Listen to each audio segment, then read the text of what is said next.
Madame, Monsieur, bonsoir et bienvenue dans Politique à la carte.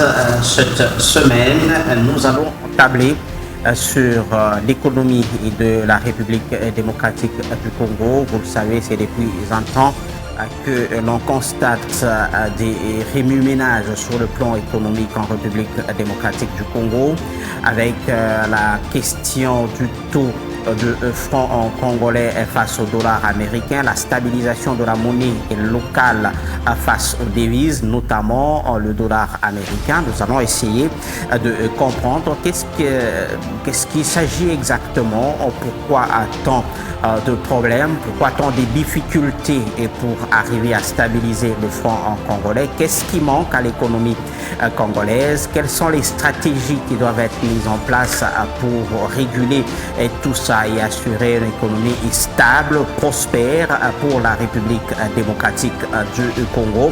Nous allons explorer tous les voies sur le plan scientifique, sur le plan politique, où en est-on et que devons-nous faire pour bien sûr parler et rencontrer les potentialités économiques de la RDC face à la réalité, face à ce que nous avons réellement dans le pays.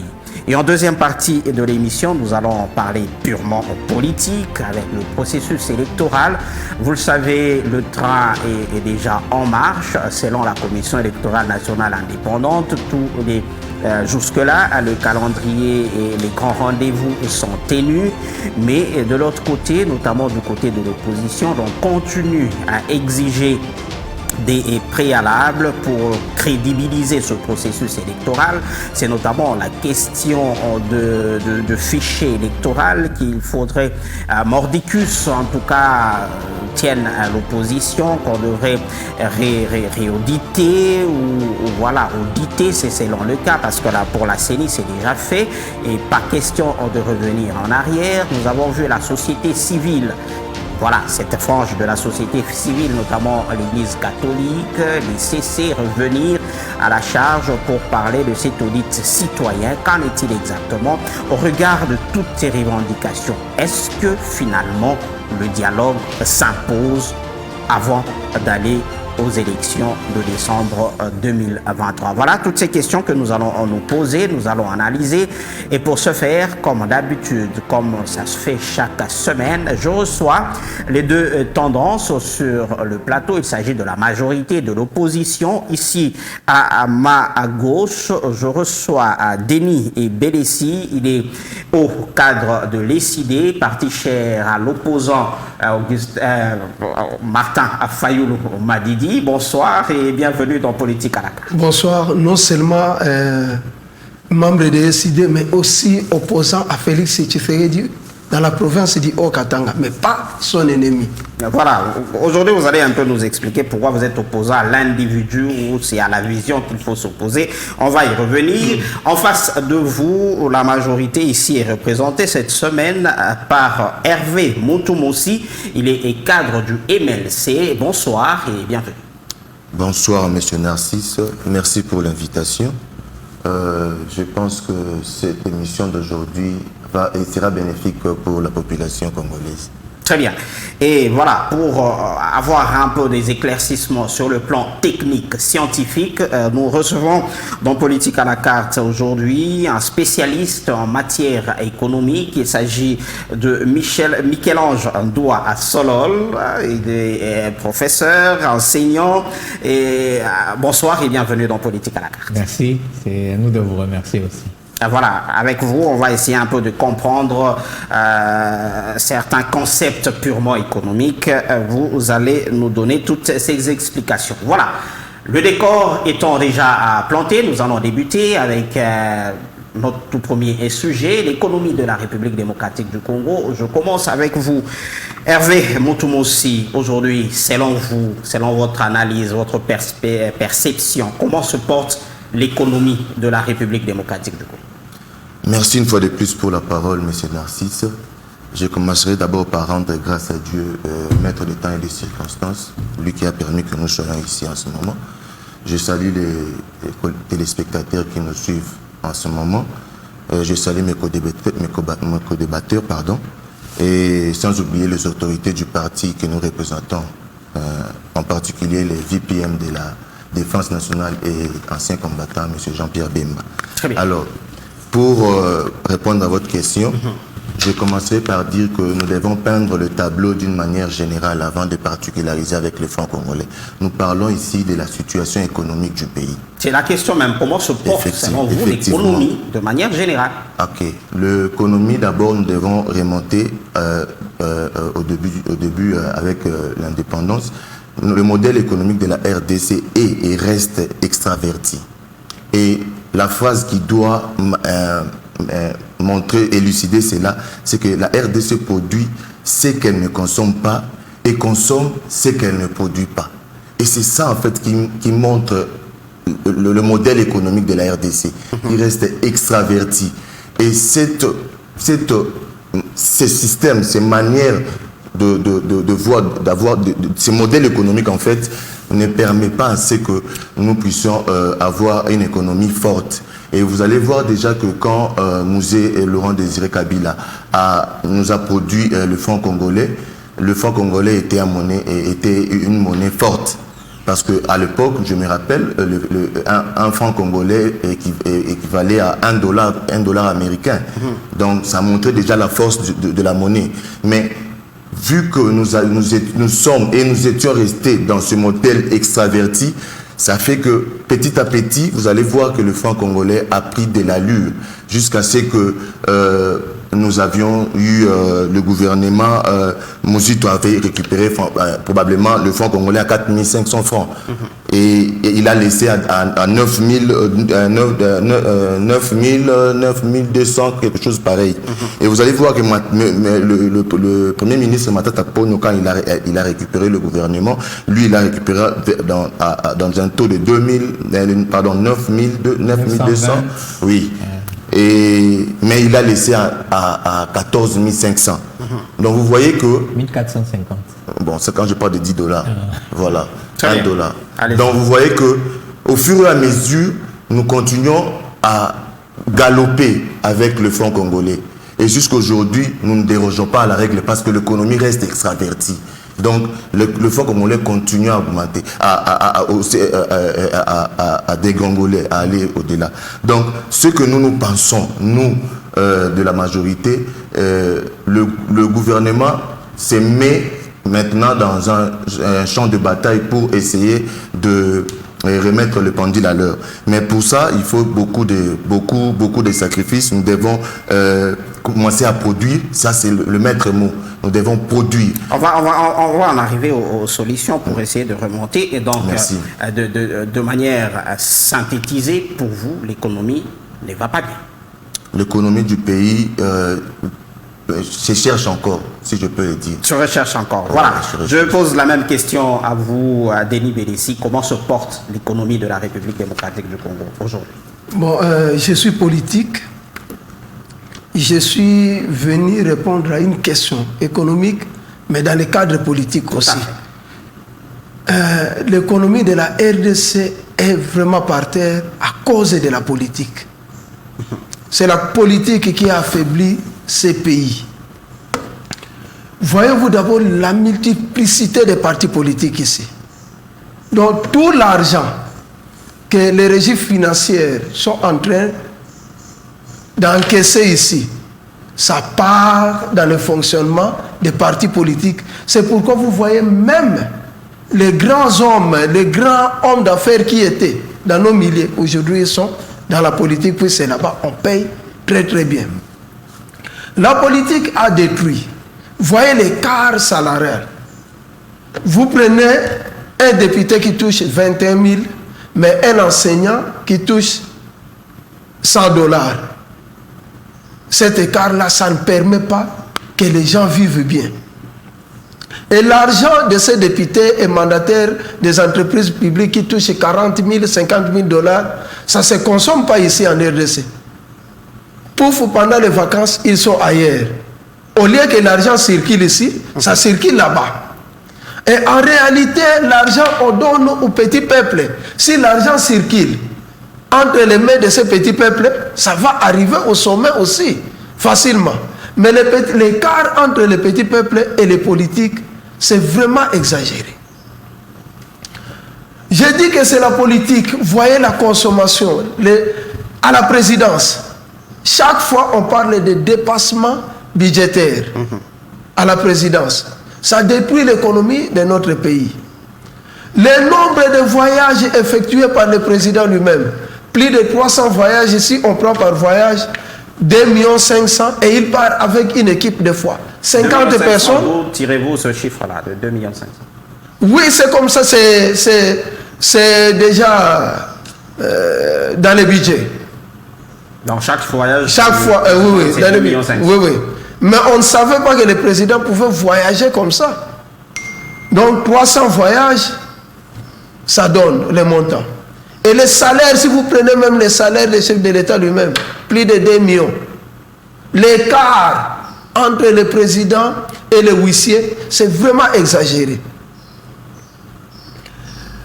Les partis politiques consomment tout l'argent.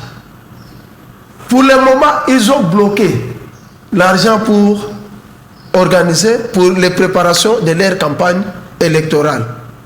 Je vous assure, pendant cette période, l'argent ne va pas circuler. Vous verrez l'argent seulement quand on va commencer à battre les campagnes.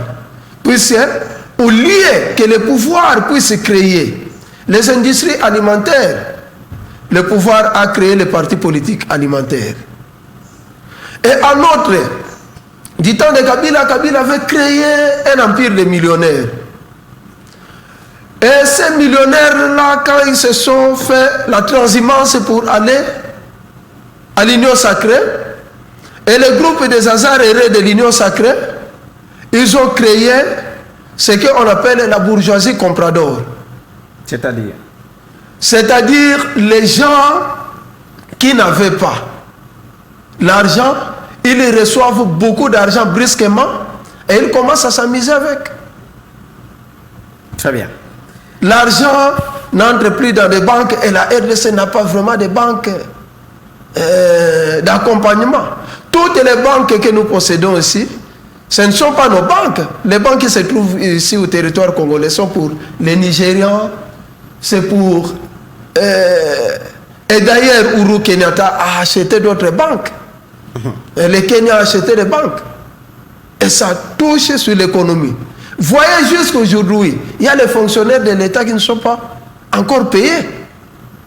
Les retards de salaire aussi. Ça détruit l'économie totalement.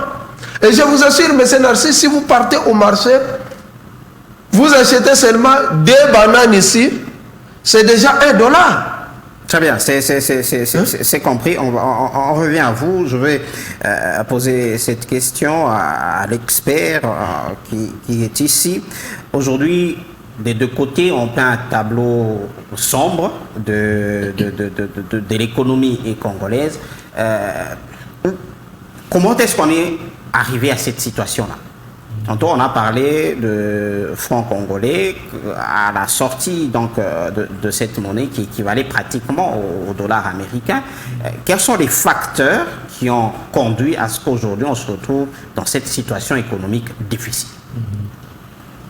Effectivement, comme mes collègues l'ont dit, le tableau est noir. Il n'y a pas à se cacher. La situation économique de la RDC n'est pas bonne. Et on peut l'apprécier à travers tous les grands variables reconnus. Par exemple, sur la production, nous ne savons pas si on produit réellement, mais la production tend à la baisse. La consommation au niveau national ou au niveau individuel, les gens ont un salaire faible, ils le dépensent totalement. En conséquence, ils n'épargnent rien. Et comme ils n'épargnent rien, ils n'investissent pas. Et du point de vue investissement, en tout cas, on ne voit pas les investisseurs ou on ne sait pas où est-ce qu'ils investissent. Un autre facteur qui est inquiétant, c'est les dépenses publiques. D'abord, les institutions qui coûtent cher et puis à son tour, les dépenses du gouvernement. On construit des routes en ville, on construit des bâtiments qui ne sont pas nécessaires par rapport à la survie des gens. Et plus loin, c'est dans le commerce extérieur. Certes, l'économie congolaise est extravertie, mais tout l'argent que nous expatrions ne revient jamais au pays. Donc, dès qu'on exporte l'argent de cobalt, ça part et ça ne revient pas. Or, ça devait aider la balance commerciale de notre pays. Est-ce que les gens travaillent? On ne sait pas. Donc tout le monde fait semblant de travailler et l'État à son tour fait semblant de payer. Et tout ceci se retrouve dans le pouvoir d'achat qui est très faible. Et le sang de l'économie, c'est la monnaie. Et malheureusement, toutes les manipulations que nous faisons se répercutent sur la monnaie, où nous avons une monnaie dont on ne sait plus quelle est la valeur. Donc, il faut bien comprendre, tout ce qu'on vit aujourd'hui avec la monnaie, la dépréciation du franc congolais, c'est les résultats de tout ce que vous venez d'énumérer là. Oui, en économie, on a deux politiques, soit budgétaire, soit monétaire. Et quand on manipule mal les différentes variables, les conséquences vont se faire sentir sur la monnaie, parce que la monnaie, c'est comme le sang qui circule dans tout le corps.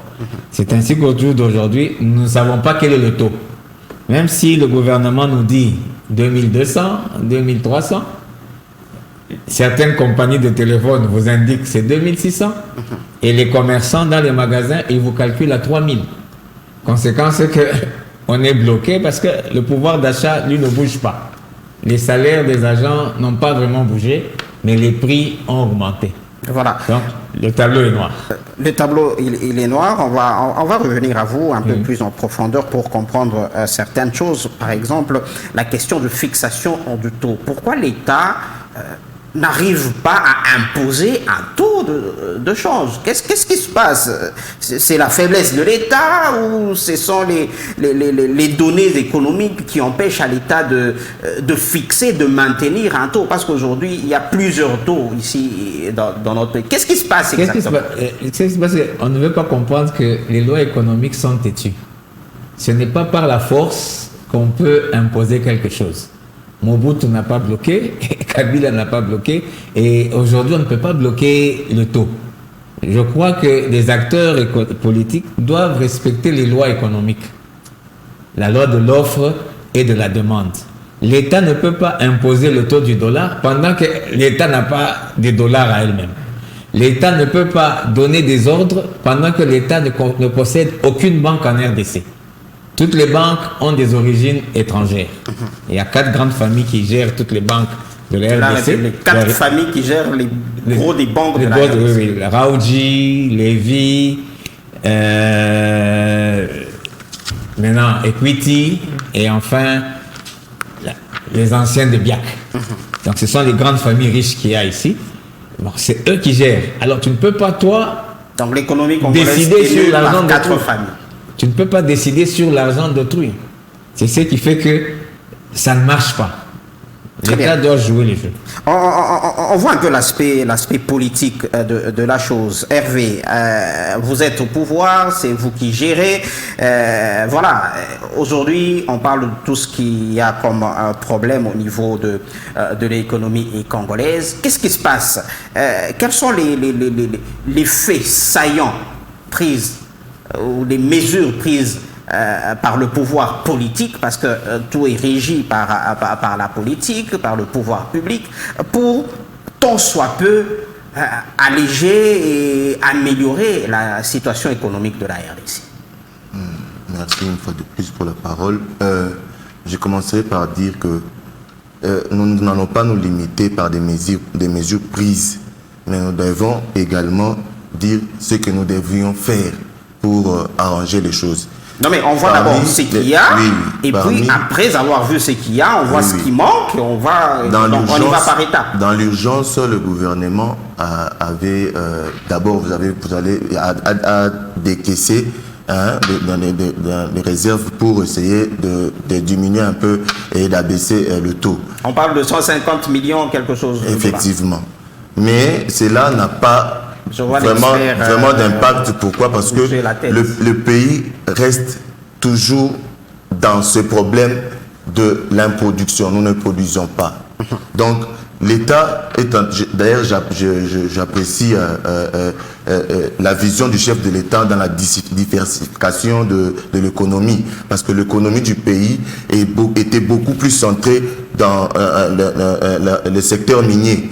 Et nous voyons que le secteur minier à lui seul ne suffit pas pour essayer d'arranger les choses. Et comme le professeur vient de le dire, tout ce que nous exportons, l'argent ne retourne pas dans le pays. C'est déjà une faille aussi pour l'État. C'est déjà un défaut. C'est déjà un défaut que nous devons corriger. Donc, dans cet ensemble, il y a de choses que nous devons corriger.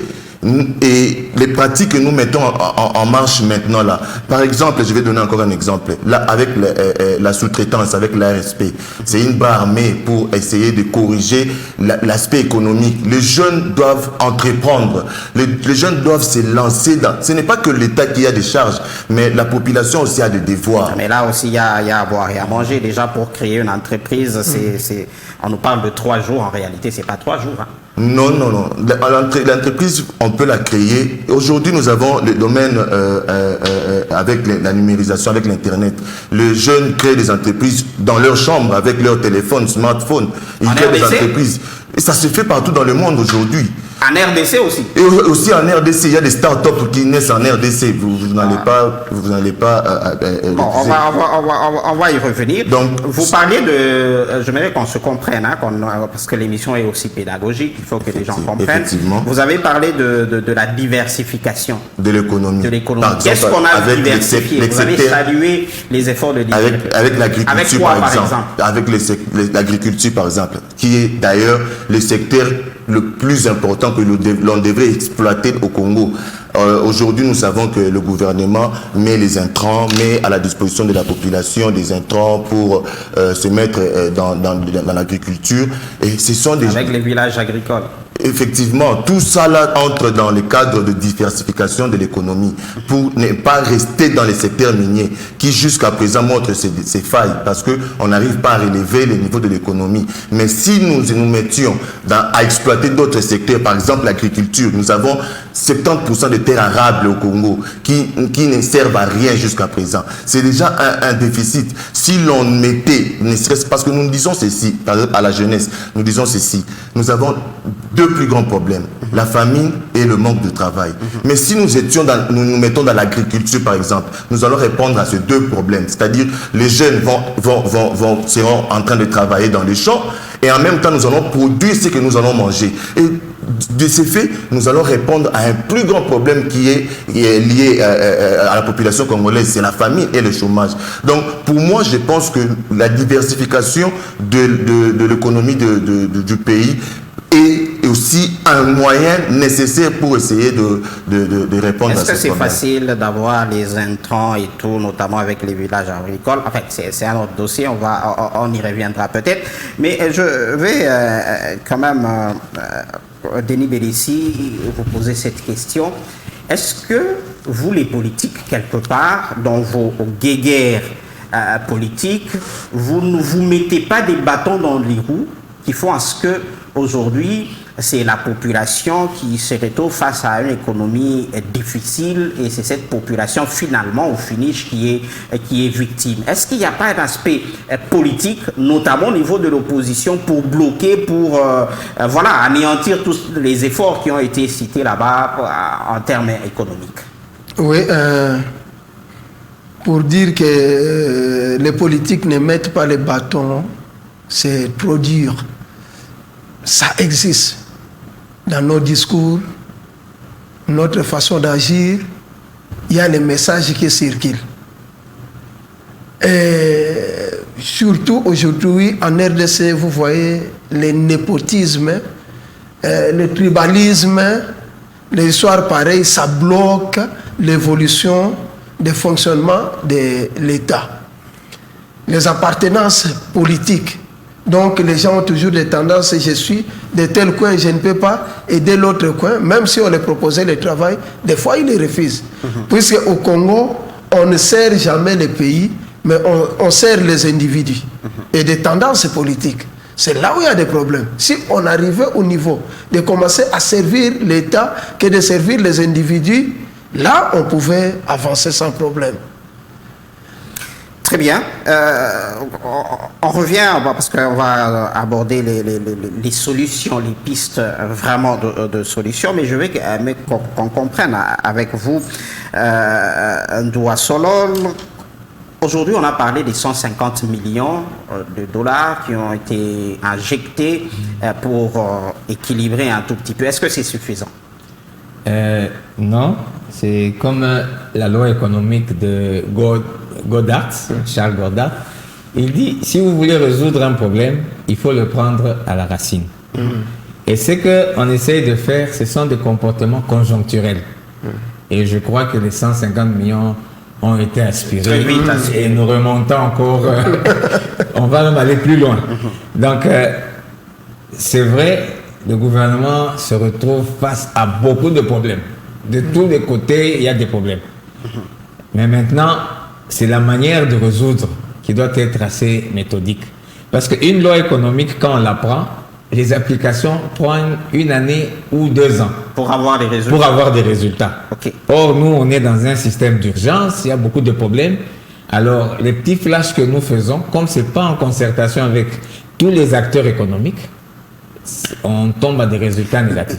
Il y a cette mesure prise, je crois, il y a 2 ou 3 jours, avec la Banque centrale qui a décidé de relever le taux directeur de 11 à 25%. D'abord, pour qu'on comprenne, c'est quoi le taux directeur? Donc, la Banque centrale, c'est la banque des banques. Et les banques travaillent en dessous de la Banque centrale et les banques travaillent aussi à leur tour avec les ménages et les entreprises. La Banque des banques fixe le taux, par exemple, de 10%. C'est le taux de réescompte. Elle dit aux banques, quand vous prêtez l'argent, moi, je peux vous le reprendre à 10%. Parce que c'est la banque qui fait le commerce de l'argent. Et maintenant, les banques commerciales prêtent aux individus et aux entreprises. Comme le taux de plancher est de 10%, eux vont prêter à 10, 15, 20, 30%. Maintenant qu'on vient de changer, les banques commerciales ne vont plus prêter aux entreprises et ne vont plus prêter aux ménages. Il y aura maintenant ralentissement de la consommation et ralentissement de la production. En effet, la Banque centrale a un peu raison, parce que qu'est-ce que les gens faisaient? Ils prêtent l'argent aux entreprises, ils reviennent vite avec cet argent à la Banque centrale et ils retirent l'argent au guichet. Ils retirent du cash. Ils donnent à crédit, ils donnent les papiers à la Banque centrale et ils retirent le cash. C'est pour ça que vous avez entendu, on a refusé le retrait de l'argent au guichet de la Banque centrale.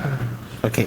Et tout ça, ça aura quel effet sur le taux? Parce qu'au finish, j'ai mes 10 dollars, je change à combien? Non, au finish, pour la Banque centrale, elle pense que en bloquant la circulation de l'argent, le taux du franc congolais va se restaurer. Or, ce n'est pas le cas. Quiconque a l'argent, il se débarrasse des francs et s'approvisionne des dollars. Et on est rattrapé encore par la situation qui ne va pas changer. Très bien. Hervé Mutumossi, on a pensé qu'avec la venue de cette carrure au ministère de l'économie, Vital Kamerhe, c'est une personnalité, voilà, les choses pouvaient changer, pouvaient bouger. Apparemment, ce n'est pas le cas. Merci encore. Je dirais que Vital Kamerhe n'est qu'une goutte dans l'océan. Donc, les dossiers que nous traitons ici ne commencent pas avec Vital Kamerhe. En fait, Vital Kamerhe vient de trouver et il continue dans le principe de la continuité de l'État. Il continue avec ça. Donc, et avec ce qu'il est en train d'entreprendre avec les efforts qu'il fournit, nous avons vu quand nous avions eu pénurie de maïs, il est allé chercher des solutions. Donc, nous voyons aussi, je comprends le professeur quand il dit que tout ce que nous faisons là, ce sont des propositions conjoncturelles. Donc, nous savons, lendemain. Oui, nous savons que quand il y a une action, à une action correspond une réaction. Donc, le problème d'inflation, c'est un problème qui arrive. On ne peut pas dire qu'on doit éradiquer ça, ça ne va plus jamais arriver. Non, ça arrive. Et quand ça arrive, on propose des solutions.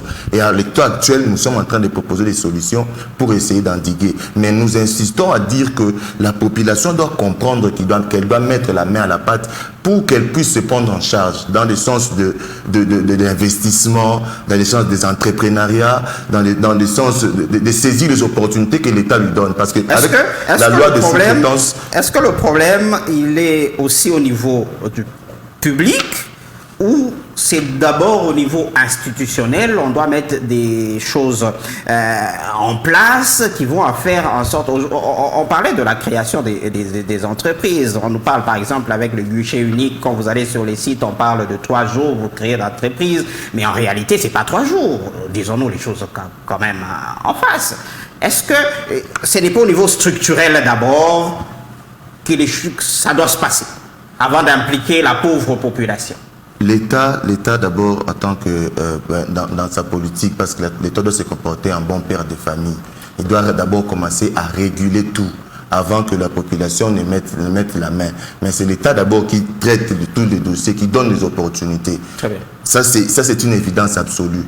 Mais maintenant, l'État se trouve confronté à des problèmes. Comme le professeur venait de le dire ici, il y a beaucoup de problèmes. Et dans tous ces problèmes, on doit donner des solutions. Et nous essayons, tant soit peu, à essayer de donner des solutions à chaque problème. Et maintenant, là, c'est le problème du taux de francs congolais qui est à la hausse. Nous essayons également, en mettant tout ce processus en marche pour que nous puissions rabaisser le franc congolais. Je pense que nous allons y arriver.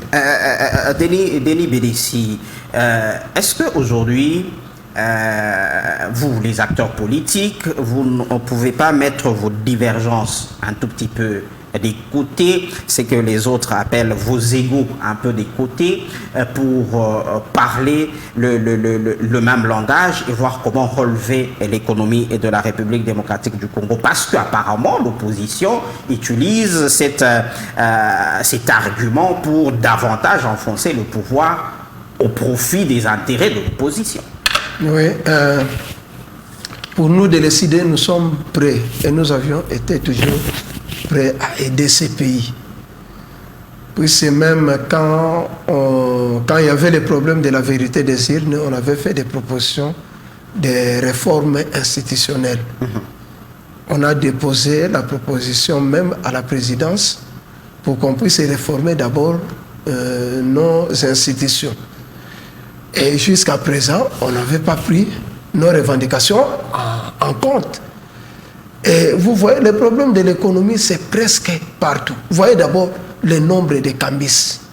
Chaque cambis avec son taux. Donc vous arrivez ici, le cambis vous impose son taux. Donc ça montre que la pauvreté est arrivée dans un niveau très très terrible. J'ai fait un petit tour même pour voir le niveau de nos cimetières. Non seulement pour qu'on parte m'enterrer, mais pour voir le niveau de vie. Tous les cimetières ici sont presque pleins. Même Kassangiri, là où ça coûte trop trop cher, c'est plein, c'est-à-dire les gens meurent chaque jour, il n'y a pas de solution. Et même les messieurs là, les patrons de Kassangiri, a eu même peur du nombre de morts. Il dit non. Les gens ne peuvent pas mourir comme ça. Alors que ça lui rapporte de l'argent. Oui, il y a un problème sérieux. Nous sommes prêts à aider les pays. On avait fait la proposition à Martin Fayoulou pour aider les pays. On a dit qu'il soit le vice-président. Fayoulou a dit, bon, je suis d'accord, mais être vice-président n'est pas dans notre constitution. Si vous me proposez notre poste, par exemple, Premier ministre. Premier ministre, il pouvait le faire. Mais vice-président, il n'a pas de portefeuille. Au ministre de l'économie. Il sera seulement une étiquette. Kamere. Non, Kamere est là. Kamere est arrivé avec son audace. On l'a accordé la chance, mais il y avait beaucoup de risques. Moi, je disais, on a bien fait de nommer Kamere ministre de l'économie. Mais comme il venait d'un procès économique et financier, ça sera un peu compliqué pour lui, puisqu'on ne va pas croire en lui. C'est comme ça qu'il est en train de subir. Dire qu'il n'est pas intelligent, non, il est intelligent. Mais les dossiers là, la sali, ça ne permet pas de bien travailler. Mais j'ai envie de vous poser cette question. Aujourd'hui, si Martin Fayoulou, admettons qu'il soit président de la République, qu'est-ce qu'il va apporter de nouveau en termes de conjoncture économique? Oui, d'abord, notre parti SID, c'est un engagement citoyen. Nous sommes un parti de civisme et développement. Et dans le civisme et développement, nous mettons d'abord l'homme en première place. Et si on met l'homme en première place, il y a beaucoup de critères à faire. Pour moi, tel que je suis ici à Lubumbashi, je pensais que si vous passez président de la République, la première chose qu'on devait faire, c'est de relier cette route. Et relier toutes les provinces en route. Puis c'est juste à présent, il n'y a pas deux provinces qui sont reliées par route en RDC, dans l'ancienne configuration. On est déjà dans les solutions, oui. Oui, Bandundu et Congo central ne sont pas liés par route. Et si vous arrivez ici, pour arriver même ici chez les Baloubakate à Kamina là-bas, il n'y a pas de route et les gens sont enclavés partout. Et nous sommes dans un pays que Dieu lui-même nous a tracé des routes. Dieu nous a donné 1116 rivières qui sont navigables. Donc, 1116 kilomètres. Si vous prenez le fleuve Congo de Kinshasa jusqu'à Kisangani, c'est 1750 kilomètres. C'est comme Kinshasa c'est comme Lubumbashi jusqu'à l'Afrique du Sud. Mais il n'y a même pas un petit bateau là-bas. Mais il y a des poissons aussi. Dernièrement, je suivais le président, il a dit non, on doit acheter les bateaux de pêche et tout ça. Mais il faut étudier d'abord. Moi-même, je suis riverain. Acheter des bateaux de pêche ici en RDC, peut-être dans les lacs, Tanganyika, tout ça. Mais au fleuve Congo, là, on ne saura pas pêcher. Puisque le fleuve Congo a un régime équatorial. Il y a les arbres là qui tombent. Donc on ne saura même pas. Il y a des types de pêche qu'on peut faire là-bas. Très bien. Donc, pour nous, il faut maximiser, premièrement, les recettes. Et d'ailleurs, nous en félicitons. Les régies financières ont démontré leur bonne volonté de maximiser les recettes l'année passée. Et cette année, ils sont découragés. Pourquoi? La prime qu'on avait donnée aux gens, cette année, ils ont refusé de leur donner la prime. Et la prime. Or, la DGI avait fait 5 milliards de dollars. Donc, on a fait des recettes ici. Et donc, il n'y a pas des mesures incitatives à pousser les gens. Oui, mais non, mais les gens ne sont pas bien payés. Ils vont travailler comment? Dans tous les régimes financiers, si vous arrivez à la DGI là-bas, il n'y a que des NI qui sont pleins là-bas. On ne les embauche pas, mais s'il faut embaucher, on prend les gens à Kinshasa, on les envoie ici. Mais il y a des gens qui ont fait 10 ans, 15 ans dans nos régimes financiers ici. Et maintenant, qu'est-ce qu'ils vont faire? Ils vont commencer à voler l'argent. Ça impacte la qualité du travail. Oui, on fait un bon travail, mais les gens là ne sont pas payés. Donc, 10 ans, quelqu'un, on ne l'a jamais embauché, il est là, dans une régie financière. DGI, au moins DGDA, quand il y avait Rugwiza, il avait embauché tous les NI. Mais maintenant, à la DGI ici, la DGI Katanga a au moins 300 NI. Dans l'ancienne configuration, 300 NI. Mais on a embauché l'année passée 125 personnes qui ne sont même pas des NI là, qui sont venus de nulle part. C'est bien compris. On est déjà de plein pied dans les solutions parce qu'il faut qu'on aborde le deuxième sujet, le temps file. Professeur, aujourd'hui, quelles sont les dépenses ou les mesures ou des politiques publiques qui devront être mises sur pied pour gérer cette situation? On a fait une sorte de rappel historique. On sent que la monnaie congolaise ne fait que se déprécier d'année en année. On était parti à $1, à un franc congolais. Aujourd'hui, on est à plus de 2000 et autres. Qu'est-ce qu'il faut mettre sur pied? On a parlé ici notamment de routes qui devraient aussi être prises en compte. Quelles sont les dépenses ou les investissements qui peuvent impacter le tissu économique? Bon, parce qu'il y a beaucoup de problèmes, oui. Mais j'aimerais donner, puisque le comportement des gens qui dirigent, qui arrivent au pouvoir depuis 60, ils n'ont pas de voiture, leur voisin a une voiture, ils demandent à monter dans la voiture du voisin, et puis ils commencent à donner l'ordre. Accompagne-moi d'abord à la Washi, et puis tu vas m'amener à la Katouba. C'est ce qui énerve le éclairer un peu. Ça signifie que le gouvernement, ou les gens qui ont eu à gérer depuis 60, veulent donner des ordres à ceux qui ont. les moyens. Et c'est ce qui énerve. Par exemple, moi, sur le plan de la monnaie, je suis partisan de la dollarisation systématique. C'est-à-dire? Vous me payez $100, je dépense $80, il me reste 20. Parce que le jeu ici, mon salaire reste de 200 000, mais les prix augmentent. On me tue à petit feu. Parce que le taux, lui, ne fait qu'augmenter et la valeur du revenu ne change pas. Mais parmi les mesures qui donneraient, c'est pas de la valeur au franc congolais, il y a aussi cette dédollarisation. On a vu Matata Pogno taper là-dessus, mais apparemment, il n'a pas réussi. Personne ne peut réussir parce que les acteurs même qui nous dirigent fonctionnent en dollars. Ils doivent acheter une maison en Afrique du Sud, c'est en dollars. Ils doivent voyager en Europe, c'est en dollars. Donc quand ils doivent voler en dollars pour se satisfaire. Le mot est fort. Et bon, quand ils doivent se servir en dollars pour ça. C'est ce qui fait que on peut vous dire, n'utilisez pas les francs, mais moi-même je les achète. Donc c'est pour ça que j'étais partisan qu'on dollarise tout. Si vous allez à l'Est, la secousse du taux est faible. Parce que tout est fixé en dollars. Et demain je reviens, c'est $1. Le lendemain c'est $1. Peu importe le changement du taux en francs. Voilà. Donc, outre cet aspect-là de la dollarisation, qu'est-ce qu'on peut aussi mettre en place? Il faut faire l'agriculture, il faut... voilà. Qu'est-ce qu'il faut faire? Bon, l'un des problèmes avec tous nos dirigeants depuis 60, il y a des discours. On peut dire diversifier l'économie, mais il n'y a pas d'actes qui suit. Donc, c'est ce qui fait que je suis de nature libérale. Quand vous dirigez, mettez-nous simplement l'infrastructure. Qu'on nous mette une route de Lubumbashi à Kinshasa, nous-mêmes, nous allons faire les champs, nous-mêmes, nous allons faire les hôtels, nous allons faire les stations, on va tout faire jusqu'à Kinshasa. Oui. C'est ce que l'État peut faire.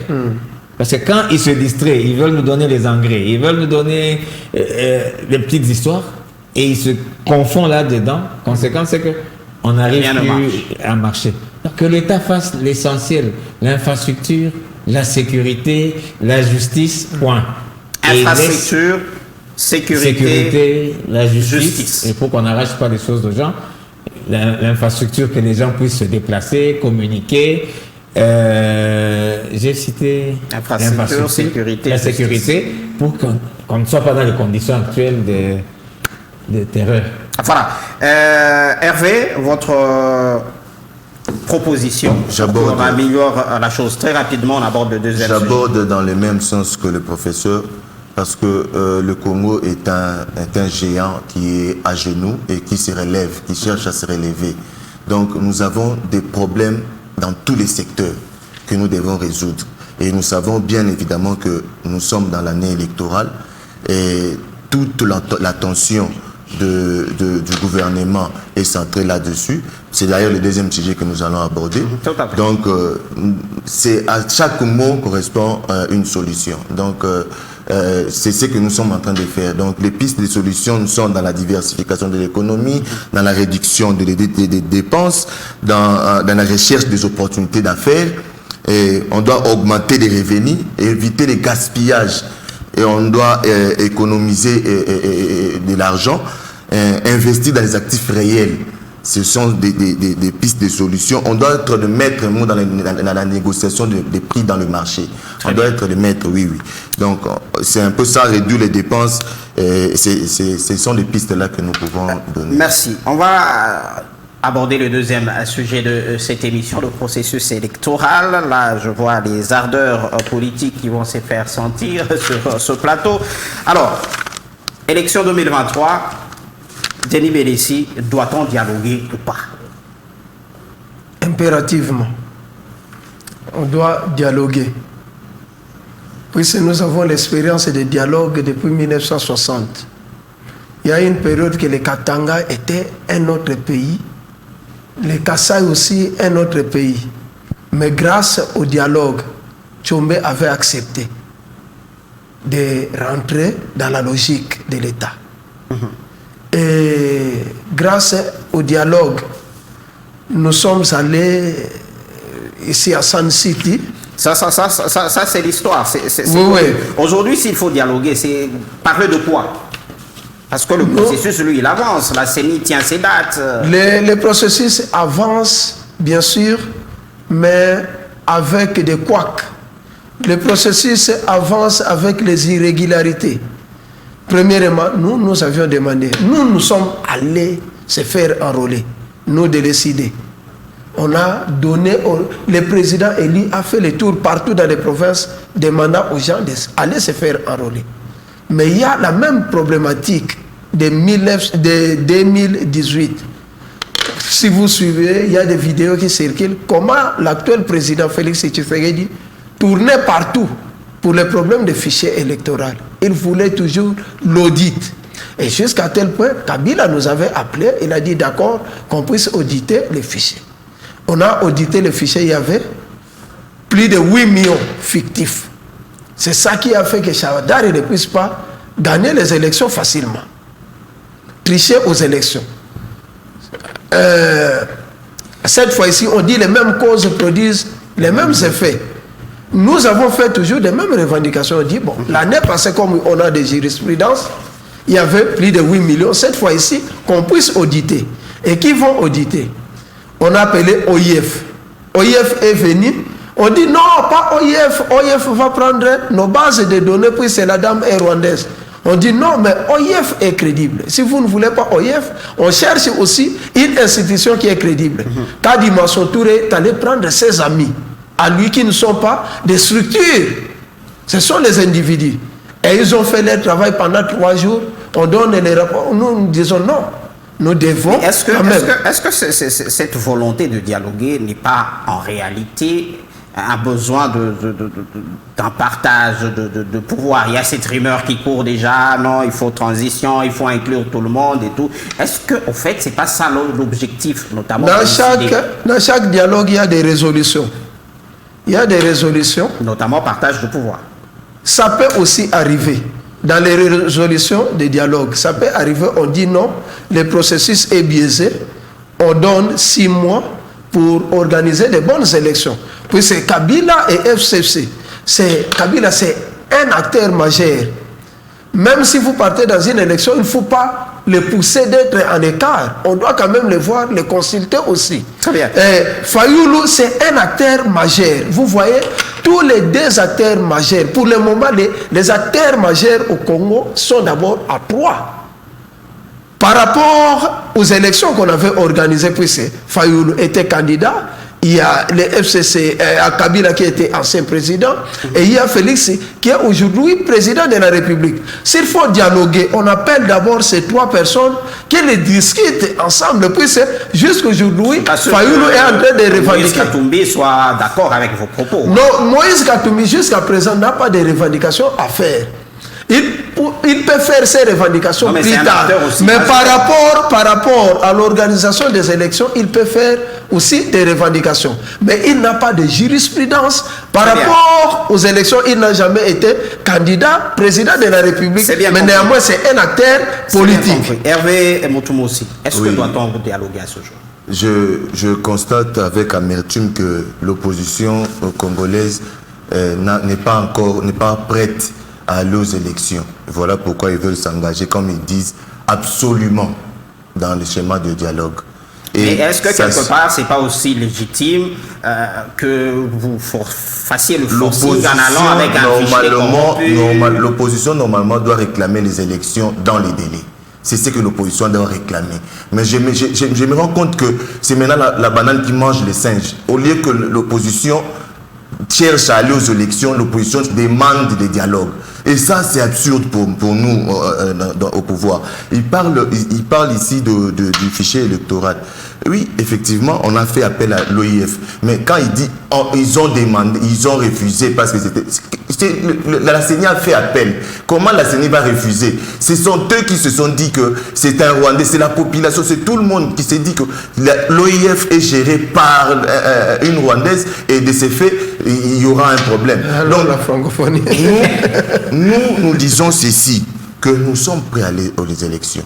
Quand ils cherchent le chemin de dialogue, le chemin de dialogue va amener à quoi? À l'illégitimité du pouvoir en place. Et cette illégitimité-là, ça sera déjà un chaos pour le pays.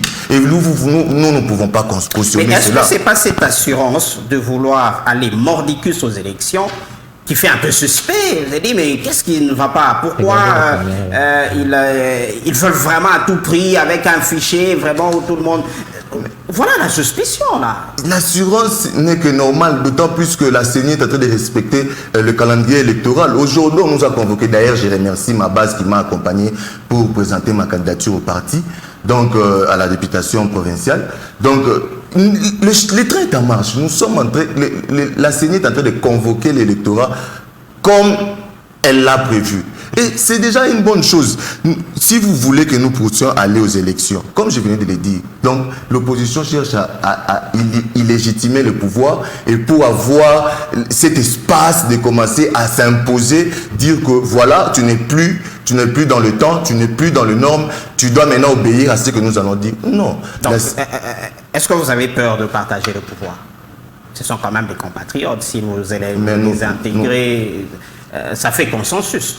Non, vous vous rappellerez que nous étions ensemble dans l'opposition. Et d'ailleurs, l'histoire est têtue. Vous allez voir encore que cette opposition n'est toujours pas préparée. À la veille des élections, ils se séparent toujours. Nous l'avons vu avec Genève. Donc là, maintenant, il n'y a pas moyen que l'opposition soit unie. Donc c'est difficile. Donc, je ne comprends pas notre opposition. Ils n'arrivent pas à se mettre ensemble. Or, pour l'État, pour le pays, pour le bien de la population, nous devons nous unir. L'unité nous amène derrière la CENI, c'est ça. Par rapport à tout ça, qu'est-ce que vous avez envie de dire? Je recommanderais pour ma part qu'il y ait quand même dialogue pour que les élections se passent dans la paix et faire souligner le caractère un peu particulier de cette fois-ci. Au temps de Mobutu, les opposants étaient des pauvres. C'est ainsi qu'on les écrasait facilement. Ce qui me fait peur maintenant, c'est que les opposants sont des riches. Ils peuvent être assez dangereux. Et troisièmement, je m'inquiète, c'est sur les moyens qui ne sont pas mis à la disposition de la CENI. Parce qu'il faut que la CENI ait aussi tous ses moyens pour bien faire ces élections. Donc, qu'il y ait la paix, ça sera mieux. Parce qu'on va passer notre temps à nous battre et non pas à développer le pays. À développer le pays. On sent la touche économique dans notre intervention. Délibéré ici aujourd'hui, on perçoit un divorce entre les quatre leaders, Moïse Katumbi, Fayulu, Sesanga. On vous sent un peu seul. C'est quoi? Vous ne parlez plus le même langage? On parle le même langage, mais dans la politique, on signe autour des textes. Jusqu'à présent, il n'y a pas encore les textes de cohabitation, soit des formés, des regroupements ensemble. Quand on voyait les quatre leaders à Lubumbashi, main dans la main, il n'y avait pas encore de texte. Aujourd'hui, qu'est-ce qui ne va pas? Non, c'est-à-dire l'opposition a dit qu'on doit faire une déclaration commune. C'est pourquoi nous sommes venus ici. Et quand on a dit qu'il y a une marche à Kinshasa, et d'autres partis sont allés aussi à Kinshasa pour manifester aussi. Même avec FCC, ça nous avait appelé, ensemble avec les gens de FCC, nous sommes sortis dans les rues de Kinshasa. Mais pour dire qu'on est d'abord ensemble, peut-être ça peut venir. Ça peut venir, puisque même la Mouka était constituée 14 jours avant les élections. Et je regrette Hervé aujourd'hui, il s'attaque à l'opposition. Non, vous aussi vous étiez de la Mouka, mais c'est la transhumance qui a fait que vous puissiez partir de l'autre côté là. Vous êtes aujourd'hui à l'union sacrée. Même ensemble était aussi à l'union sacrée. C'est-à-dire il y avait un dialogue quelque part. Mais le dialogue qui vous a amené là-bas, c'est ça qu'on avait appelé les consultations. Nous avions dit, on ne part pas aux consultations, au moins que ce soit les dialogues, puis c'est les dialogues, on va discuter sur les points qui font fâcher. Mais s'il s'agit de consultations, là vous parlez, le chef de l'État vous écoute, et c'est fini, vous rentrez. Il peut prendre la décision seule. C'est pourquoi on l'avait refusé. Mais sinon, nous sommes prêts à servir le pays. C'est notre pays. Même si on part là-bas, Terminé, on est à la fin. oui, si on part là-bas, on peut voir aussi certains points, même la forme de l'État, l'organisation des élections, ainsi de suite. Si on nous accorde une année pour organiser de bonnes élections, faire avancer ce pays, ça sera une bonne chose. C'est pourquoi nous demandons qu'on puisse dialoguer. Ce sont les peuples congolais pour créer la cohabitation et la cohésion nationale. Merci. Hervé, Hervé, votre tout dernier mot. Je voulais recadrer d'abord une chose. Quand on parle de la transhumance, non. Le MLC, à travers le VPM Jean-Pierre Bemba, a toujours montré son sens du patriotisme. En 2005, quand il était question de nous unir, nous avons donné notre approbation pour nous unir dans le schéma 1+4. Ce n'était pas de la transhumance, c'était du patriotisme. Nous avons voulu servir le Congo. Merci. Et aujourd'hui, quand le pouvoir en place fait appel au MLC pour son expertise, et nous répondons malheureusement, ça n'a pas payé. Nous répondons oui parce qu'aujourd'hui, vous voyez, avec la montée en puissance de FARDC, là, ça montre comment est-ce que nous lui-même n'est pas arrivé à Bounagana dans cette il n'est pas arrivé à Bounagana dans ce ministère. S'il vous plaît. Doigt Solol, votre tout dernier mot. On est à la fin. Dernier mot, que l'on puisse respecter les lois économiques et que les affaires se font dans la paix et qu'il y ait une entente entre toutes les parties. En tout cas, c'est sur ces paroles que nous allons mettre un terme à Politique à la carte de cette semaine. Je rappelle que je recevais Denis Ibélissi au cadre de SID, de Martin Fayoulou. Vous ne m'avez pas expliqué pourquoi vous êtes opposant à Félix Tshisekedi. On y reviendra. À la Merci prochaine. dans Politique à la carte. Et en face de vous, il y a eu Hervé Moutoumossi, les cadres du MLC. Merci d'être passé dans Politique à la carte. Merci une fois de plus. Et enfin, nous avons eu l'expert en matière économique, Michel-Ange Doua Solol, professeur, enseignant à l'université, qui nous a quand même éclairé sur des aspects économiques. Merci à vous. On vous remercie. Nous vous remercions. Voilà, le rendez-vous est fixé pour la semaine prochaine pour d'autres sujets autour de cette même table, dont Politique à la carte. À la semaine prochaine. Au revoir.